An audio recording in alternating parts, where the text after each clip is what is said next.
Hey, hey, hey, bienvenidos una vez más a Perípatos, su anfitrión Sebastián Cova desde Caracas, Venezuela. Sé que les había dicho que no iba a hacer reseñas de cine en este espacio, como les mencionaba en el capítulo anterior, en parte porque pensaba que había logrado conseguir otro espacio para eso y eso está ahorita, pareciera que no se va a materializar, porque bueno, hay cosas que no controlo, pero en realidad lo cierto es que este capítulo, si bien va a empezar siendo como una especie de reseña de cine, va a saltar hacia el final hacia una reflexión politológica. Entonces quédense para escuchar a qué voy a hacer referencia. La película en cuestión que voy a reseñar, como pueden ver en el título, es Doom. Doom Part 1 es realmente el título de la película, que acaba de estar ahorita en cartelera en Venezuela, sigue estando en cartelera en muchas otras partes del mundo. Ha sido el gran éxito comercial de ciencia ficción de este jodido año 2021 y es una nueva adaptación de la novela clásica de Frank Herbert llamada igualmente Doom, publicada originalmente como artículos en una revista de ciencia ficción entre el año 63 y el 65 y como novela en el año 1965. Está considerada por los entendidos como la novela más importante de la ciencia ficción, por lo menos moderna. Y ha sido llevada al cine en dos oportunidades y una vez a televisión. Al cine en 1984, a televisión en el año 2000. Ambas adaptaciones anteriores no fueron muy exitosas, sobre todo la primera adaptación al cine y ahorita esta segunda adaptación al cine. Sin más preámbulos, paso a hacer la breve reseña que se va a convertir después en una reflexión politológica.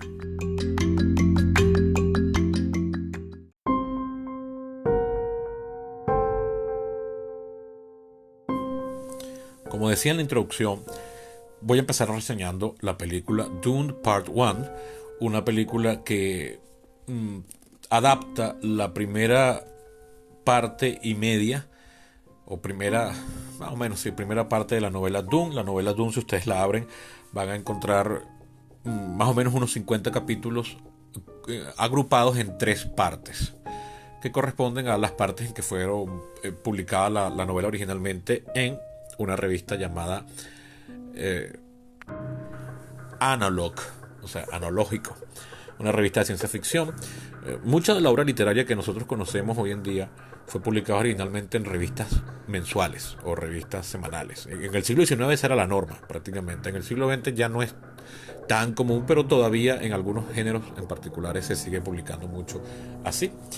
Es decir, que las revistas mensuales o periódicas se le debe muchísimo desde la literatura. Pero bien, esta novela salió finalmente publicada como libro en 1965.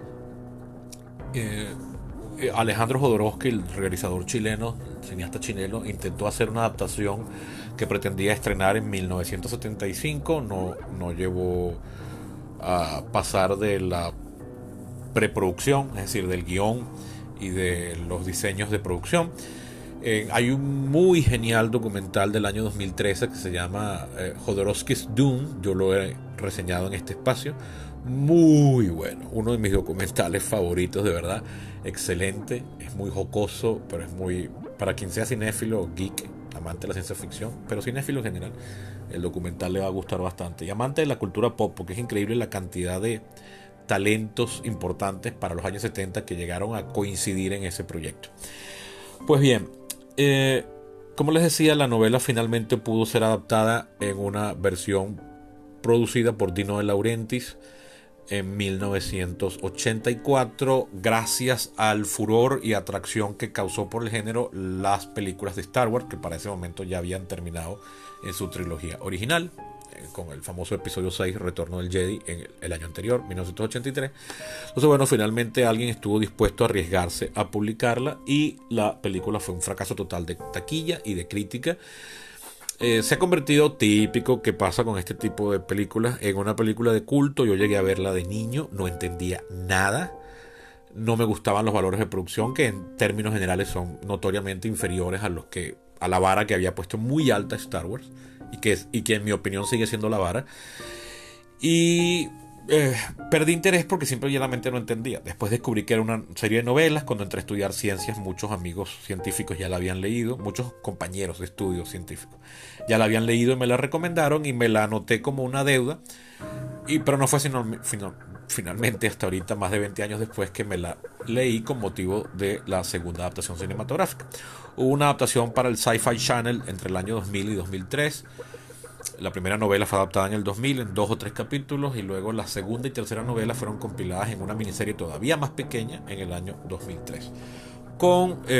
A mí, yo recuerdo que me gustó, pero más nunca la he vuelto a ver. O sea, la alquilé en Blockbuster, me gustó, me pareció mejor incluso en muchos aspectos que la de Lynch. Hay gente que la odia, pero a mí me gustó, pero definitivamente es una producción muy modesta, pero irónicamente un poco más fiel al libro que cualquier otra adaptación.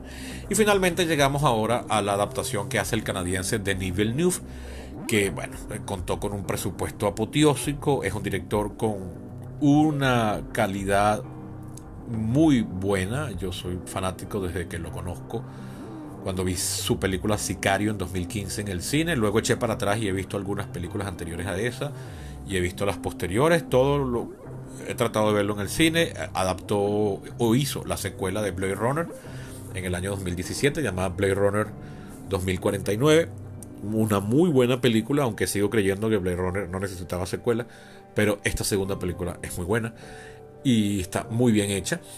Pero lo cierto es que bueno, esto era garantía de calidad, y él tomó la valiente decisión de adaptar la novela en solamente en 2 películas, o sea, partirla para no verse comprometido como se vio en su momento David Lynch, de tener que condensar en poco más de 2 horas, 2 horas 13 minutos más o menos, un libro que de por sí es largo y sobre todo denso. Pero lo que hacía famosamente inadaptable a Dune es el problema de que o sea, tiene muchísimos diálogos, pero al mismo tiempo que hay mucho diálogo, no necesariamente un diálogo es anticinematográfico. Quentin Tarantino y Richard Linklater han demostrado que se pueden hacer muy buenas, pero muy buenas películas, riquísimas en diálogo. O sea, no es cierto que se te tiene que convertir en una película unwatchable, o sea, imposible de ver, como tienden a pasar con algunos de los guiones de Aaron Sorkin, un guionista que llegó a la fama en los años 90 y ahora después de viejo está reconvertido en director. Lleva 2 películas. Ojo, sus guiones son buenos, pero él, en mi opinión, tiene el entre comillas defecto de que pues, recarga demasiado con diálogos sus películas, y a veces es imposible seguir bien el drama. Y bueno, yo lo que he hecho es que me dejo llevar, pues asumo que se va a resolver después. O sea, confío en que cuando la resolución se dio, efectivamente se dijo lo que se tenía que decir, pero me cuesta seguirlo, ¿no? Linklater y Tarantino han demostrado que eso no tiene por qué ser así. Entonces, ojo, no es el problema de Dune para ser adaptada a cine no era lo excesivamente rica en diálogos que es, no, sino que al mismo tiempo que los personajes están hablando, Frank Herbert nos está mostrando sus pensamientos escritos en letra itálica. Porque muchas veces, o sea, una persona piensa algo y dice otra cosa en la novela. Y nos comenta cómo está mintiendo deliberadamente, porque bueno, es una novela básicamente de intriga política en un setting de ciencia ficción muy distante en el futuro. Son más de 30.000 años en el futuro. No son 10.000, son más de 30.000, porque la cuenta la reinician en el año 23.000, una cosa así.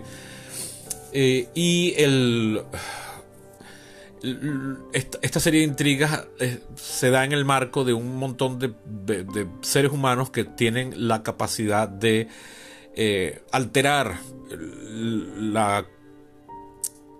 la mente de los demás a través de lo que dicen. ¿Okay? Entonces todo el tiempo estamos oyendo, de alguna forma, o viendo escrito lo que están pensando las personas cuando deciden tratar de manipular a otras. Eso, que si bien en literatura puede funcionar muy bien, cuando se lo traduce a un medio esencialmente visual como es el cine, sí tiene enormes defectos. Entonces, ¿cómo hacer con estos importantes diálogos y pensamientos que no se traducen bien a imágenes? La película de David Lynch lo solucionó por la vía más burda, que es, bueno, ponernos los pensamientos con un voiceover, es decir, con una narración en off, que se oye como si pudiésemos tener telepatía, y el resultado es profundamente tedioso y muy raro. De hecho, ha sido hasta parodiado por South Park. Hace la experiencia de ver Dune de David Lynch una cosa muy extraña en de por sí una historia que ya es muy rara, y si además tiene el toque visual que le agregó David Lynch, que si bien él se queja de que esa no es una película suya, cosa que es cierto, él no tuvo Final Cut ahí, no deja de tener la impronta de su arte, y entonces termina siendo una película bastante perturbadora, bueno, tanto como bastante no, pero perturbadora en un grado mayor a lo que es usual en ese género. Entonces, bueno, el resultado es, como les decía, una película tediosa, fastidiosa, con una trama que ya de por sí es complicada, y además estamos oyendo los pensamientos de los personajes, y la producción fue traicionada con un presupuesto muy bajo. Pues el resultado es muy fastidioso. La película de Denis Villeneuve salvó este problema simple y llanamente por la vía salomónica de mandarse al carajo absolutamente la casi totalidad de los pensamientos. De hecho, podríamos decir que todos. Hay uno o dos, ya he visto la película 2 veces, en que los convirtieron en breves diálogos, en personas hablando para sí en voz baja, ¿no? Pero para los efectos prácticos eliminaron todos los pensamientos, y incluso se echaron al pico bastantes diálogos importantes. Entre ellos, todo un capítulo que, irónicamente, fue también volado en la adaptación de 1984. Y es el capítulo número 16, si la cuenta no me falla, porque la novela no tiene los capítulos numerados, ni siquiera tienen título. Entonces tienes que ponerte a contar todo, ¿no?, para determinar cuál es. El capítulo 16, si no me falló el conteo, es un capítulo que se da justo antes del punto de giro que desencadena el conflicto central. En este capítulo, que posiblemente es el más largo en toda la novela, es una cena donde la familia Atreides se reúne con las personalidades más importantes del planeta Arrakis, del planeta Arrakis, Dune, que acaban de llegar a comenzar a gobernar, al cual se acaban de mudar. Este capítulo presenta muchos diálogos simultáneos y muchos pensamientos simultáneos también. Por supuesto, uno podría pensar de entrada que eso lo convertiría en un capítulo muy poco cinematografiable, aunque me gustaría pensar que Tarantino podría haber aprovechado ese capítulo para hacer de las suyas y convertirlo en el capítulo más genial de la película, ¿no?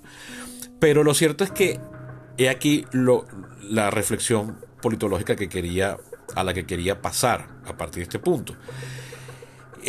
Dada que esta es esencialmente una novela política, con mensaje político, en un setting de ciencia ficción, pero donde los elementos de ciencia ficción son secundarios a la trama política, al perder ese capítulo y otros, pero en particular ese, el número 16, la película de Denis Villeneuve, si bien sigue siendo visualmente una joya que recomiendo ver a todo aquel que le guste el buen cine y que recomiendo ver en pantalla grande, la trama en general yo creo que sufrió ahí bastante, perdiendo un poco de su esencia. Y para elaborar esto, espérenme al regreso de esta pausa para explicar a qué estoy haciendo referencia.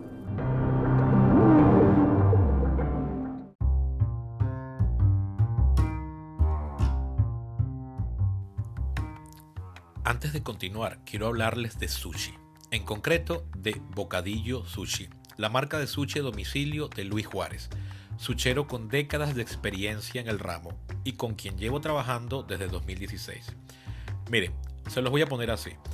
Antes de conocer a Luis, a mí no me gustaba el sushi, y ahora soy un fanático. Pero no se conformen con lo que les digo. Vayan a su cuenta de Instagram y vean las fotos y lean los testimonios. Si viven en Caracas, les recomiendo su bandeja de 3 roles, que equivale a 30 piezas. Y si llaman de parte mía, Sebastián Cova, les regalarán una bandeja extra de ensalada dinamita. Vayan a Bocadillo Sushi en Instagram y hagan la prueba. Si no viven en Caracas, no importa, porque pueden darle ese regalo a alguien que quieran y que viva aquí, pagando por Zelle o PayPal. Bocadillo Sushi, el mejor sushi para llevar.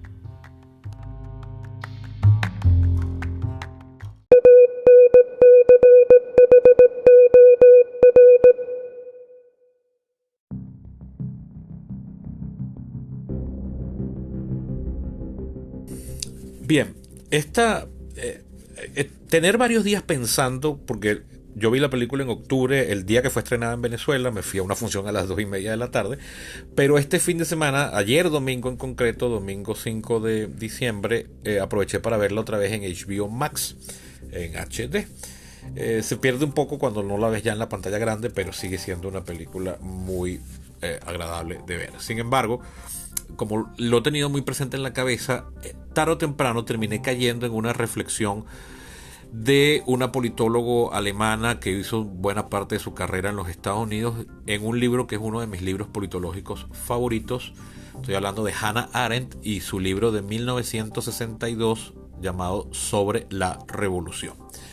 Es un libro que ella escribe sobre, o mejor dicho, para tratar de definir qué es el fenómeno revolucionario, ¿no? O sea, qué es la revolución, utilizando los ejemplos de la Revolución Americana y la Revolución Francesa de finales del siglo XVIII. Pero en la introducción ella hace una reflexión libre, no necesariamente conectada directamente con el tema. Sí lo está, pero no trata directamente el tema, sino que hace como una especie de reflexión sobre lo que ella pensó escribiendo el libro. Esta introducción se llama Guerra y Revolución. Y hacia el final de dicha introducción, que es una introducción breve, como de unas menos de 10 páginas, ¿sí? Y en una edición de bolsillo son menos de 10 páginas, ella escribe hacia el final una frase que para mí define lo que es la política. Voy a leerles y me disculpo. Pero que quede claro, ya estoy citando, que ni siquiera las guerras, por no hablar de las revoluciones, están determinadas totalmente por la violencia. Allí donde la violencia es señora absoluta, como por ejemplo en los campos de concentración de los regímenes totalitarios, no solo se callan las leyes, les lois citoyennes, según la fórmula de la Revolución Francesa, sino que todo y todos deben guardar silencio. A este silencio se debe que la violencia sea un fenómeno marginal en la esfera de la política, puesto que el hombre, en la medida en que es un ser político, está dotado con el poder de la palabra. Las dos famosas definiciones que dio Aristóteles del hombre, el hombre como ser político y el hombre como ser dotado con la palabra, se complementan y ambas aluden a una experiencia idéntica dentro del cuadro de vida de la polis griega. Lo importante aquí es que la violencia en sí misma no tiene la capacidad de la palabra, y no simplemente que la palabra se encuentra inerme frente a la violencia. Debido a esta incapacidad para la palabra, la teoría política tiene muy poco que decir acerca del fenómeno de la violencia, y debemos dejar su análisis a los técnicos. En efecto, el pensamiento político solo puede observar las expresiones articuladas de los fenómenos políticos y está limitado a lo que aparece en el dominio de los asuntos humanos, que, a diferencia de lo que ocurre en el mundo físico, para manifestarse plenamente necesitan de la palabra y de la articulación, esto es, de algo que trascienda la visibilidad simplemente física y la pura audibilidad. Una teoría de la guerra o una teoría de la revolución solo pueden ocuparse, por consiguiente, de la justificación de la violencia, en cuanto esta justificación constituye su limitación política. Si, en vez de eso, llega a formular una glorificación o justificación de la violencia en cuanto tal, ya no es política, sino antipolítica. Fin de la cita. Y bueno, perdón, dije fin de la cita, pero sigue en el siguiente párrafo y ahí sí voy a terminar. Es un poco redundante, pero sigo. En la medida en que la violencia desempeña un papel importante en las guerras y revoluciones, ambos fenómenos se producen al margen de la esfera política en sentido estricto, pese a la enorme importancia que han tenido en la historia. Y ahora sí, fin de la cita. En resumidas cuentas, lo que está diciendo Hannah Arendt aquí es que la política existe siempre y cuando sea posible hablar, o sea, siempre y cuando la palabra pueda tener preeminencia y lograr su efecto.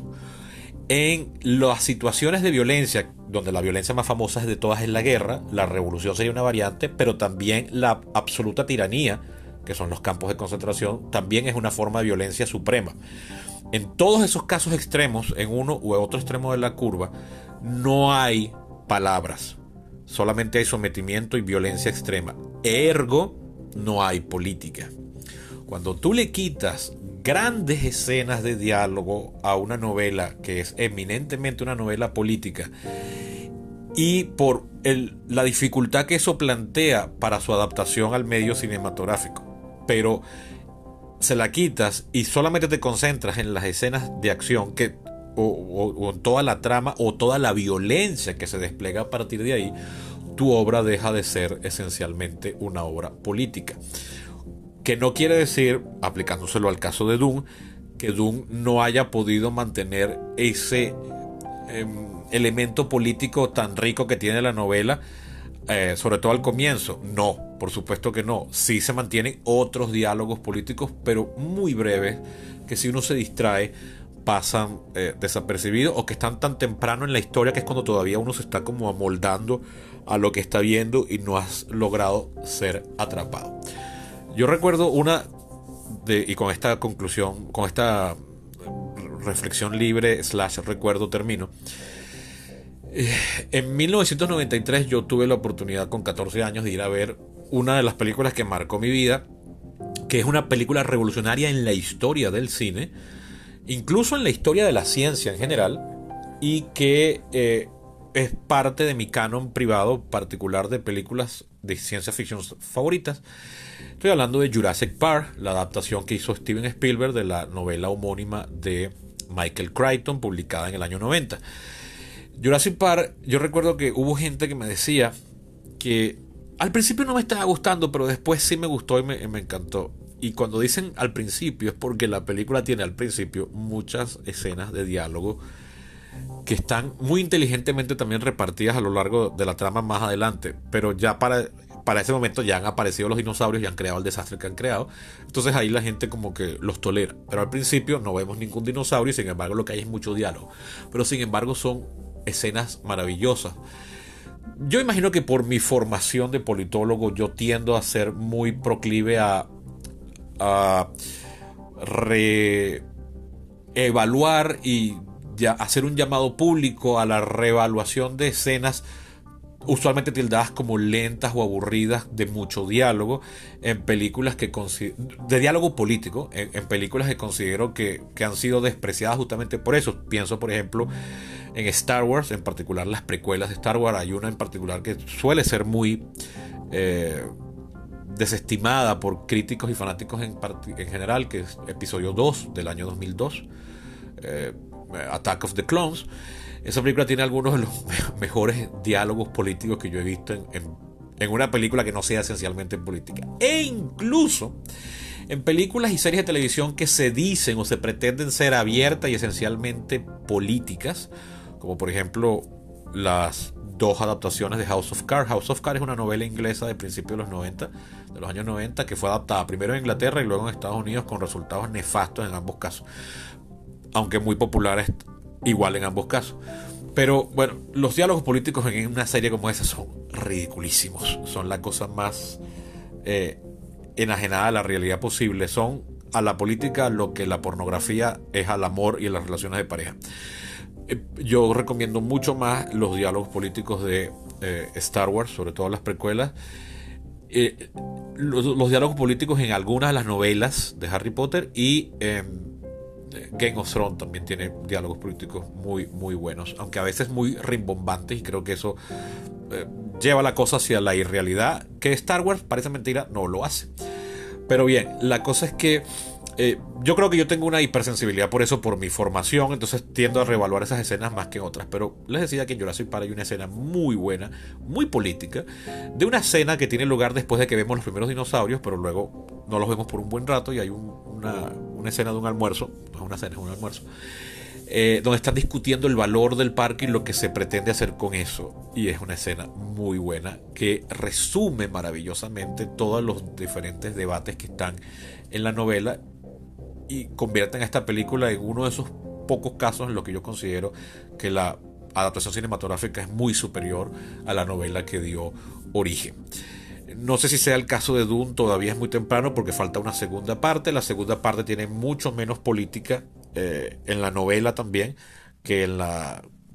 por lo que no espero que la política tenga eso, pero visualmente puede que la película en ese sentido sí sea superior a la novela porque en esta parte de acción de la guerra que se desata después del primer punto de giro en la obra, el autor Frank Herbert hizo trampa y se saltó muchos, o sea, nos muestra solamente el principio y luego el final del conflicto y solamente comenta lo que ha pasado en el medio. Bueno, la película tiene ahí entonces cancha abundante para visualmente deleitarnos y espero con más expectativa esta segunda parte de lo que esperaba la primera, que la esperaba con expectativa. Espero no ser defraudado.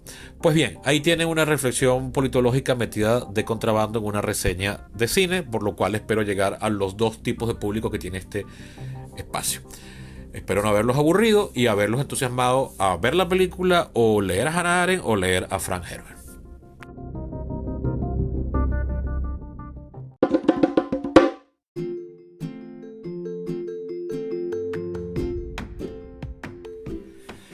El fin de la segmento anterior sonó como si ya fuese la despedida del podcast, pero no, yo no me puedo despedir sin antes pedirles por favor que sean mecenas de este proyecto visitando mi Patreon. Se escribe Patreon, como suena, .com/peripatos, también como suena. Hay un enlace aquí en la caja de diálogo de este capítulo.